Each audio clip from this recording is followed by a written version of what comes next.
बॉलीवुड की वो नाकाम प्रेम कहानी जिसने सब बर्बाद कर दिया, ना जीने दिया ना ही मरने। हिस्से में आई तो एक ऐसी तड़प जो आखिरी सांस तक किसी का इंतजार करती रही, लेकिन खुदा को कुछ और ही मंजूर था। मधुबाला ने दिलीप कुमार संग अपनी यादों को मिटाने के लिए किशोर कुमार का हाथ थामा और किशोर कुमार पहले से ही शादीशुदा थे, इसीलिए उन्होंने एक्ट्रेस से शादी करने के लिए अपना धर्म बदल लिया।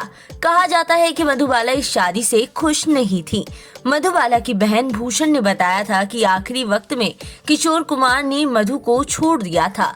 वहीं किशोर कुमार ने भी एक इंटरव्यू में कहा था कि उन्होंने कभी मधुबाला से प्यार ही नहीं किया।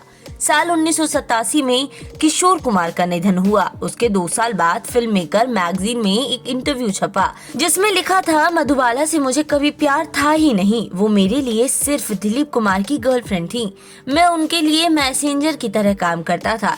उसी ने मुझे शादी के लिए प्रपोज किया था और जिद की थी। जब रूमा यानी किशोर कुमार की तत्कालीन पत्नी उनके साथ थी तब मधुबाला उससे मजाक करती थी कि इसे कभी छोड़ना मत वरना मैं तुम्हारी जगह ले लूंगी। उनकी बहन मधुर भूषण ने बताया था कि किशोर कुमार बहुत ट्रैवल किया करते थे। वे अपनी रिकॉर्डिंग्स में बिजी रहते। उनके पास मधु के लिए कभी वक्त ही नहीं था। जब डॉक्टर ने मधुबाला को बताया कि वो 2 साल से ज्यादा जी नहीं पाएंगी तब भी मधुबाला अकेली ही रोती रही। किशोर कुमार ने एक बयान में कहा था कि मधुबाला जब भी उन्हें देखती थी रोने लगती थी। रोना उनकी हेल्थ और हार्ट के लिए अच्छा नहीं था, इसलिए वो मधुबाला को हंसाने की कोशिश किया करते। लेकिन किशोर कुमार के मजाक से मधुबाला की सेहत कैसे बनती। मधुबाला की तबीयत दिन ब दिन इस कदर बिगड़ती चली गई कि वो एक कंकाल भर रह गई।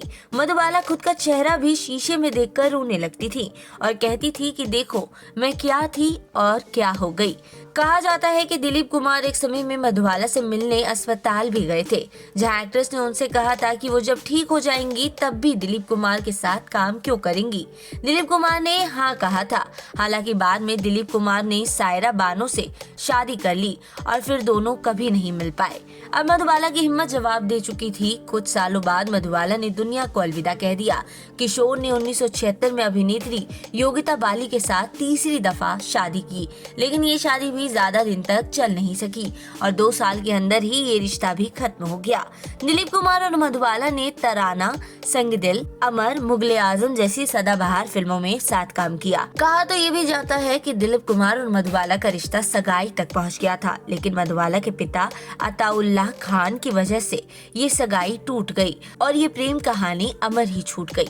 दिलीप कुमार और मधुबाला शादी करना चाहते थे, लेकिन शादी से पहले दिलीप ने मधुबाला को फिल्में और अपने पिता दोनों को छोड़ने की शर्त रखी। लेकिन मधुबाला को दिलीप की ये बात बिल्कुल पसंद नहीं आई, क्योंकि मधुबाला अपने वालिद से बहुत प्रेम करती थी। इसके बाद से दिलीप कुमार और मधुबाला के रिश्ते में तंगी आई और दोनों अलग हो गए। फिर मधुबाला के जीवन में आए किशोर कुमार, जिन्होंने भी उन्हें धीरे धीरे छोड़ दिया और जिंदगी के आखिरी पलों तक मधुबाला प्यार को तरसी रही।